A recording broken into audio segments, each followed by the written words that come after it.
আজ রোববার সন্ধ্যায় নবদ্বীপের ধামের গৌরাঙ্গ সেতু রোডে শুরু হলো শ্রী শ্রী চৈতন্য মহাপ্রভুকে মাল্যদানের মধ্যে দিয়ে 3 দিন ব্যাপী দোল উৎসব। এদিন এই অনুষ্ঠানে উপস্থিত ছিলেন নবদ্বীপের বিধায়ক পুণ্ডরীকাক্ষ সাহা ও নবদ্বীপ পৌরসভার চেয়ারম্যান বিমানকৃষ্ণ সাহা।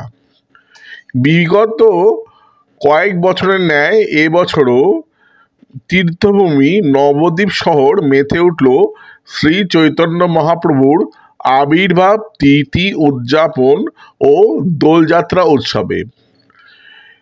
রবিবার সন্ধে গৌরাঙ্গ সেতু রোডে বিধায়ক দ্বারা পরিচালিত 19তম বর্ষ শ্রী শ্রী চৈতন্য মহাপ্রভুর পুজো ও 3 দিন ব্যাপী দোলযাত্রা উৎসবের আনুষ্ঠানিক সূচনা করলেন মাল্যদানের মধ্যে দিয়ে বিধায়ক পুণ্ডরীকাক্ষ সাহা ও পৌরপতি বিমানকৃষ্ণ সাহা। সোমবার সকালে বিধায়কের উপস্থিতিতে পূজিত হবেন শ্রী শ্রী চৈতন্য মহাপ্রভু। মঙ্গলবার হরিনাম সংকীর্তনের মধ্যে দিয়ে সমাপ্ত হবে 3 দিন ব্যাপী শ্রী শ্রী চৈতন্য মহাপ্রভুর আবির্ভাব তিথি ও দোলযাত্রা উৎসব উদযাপন।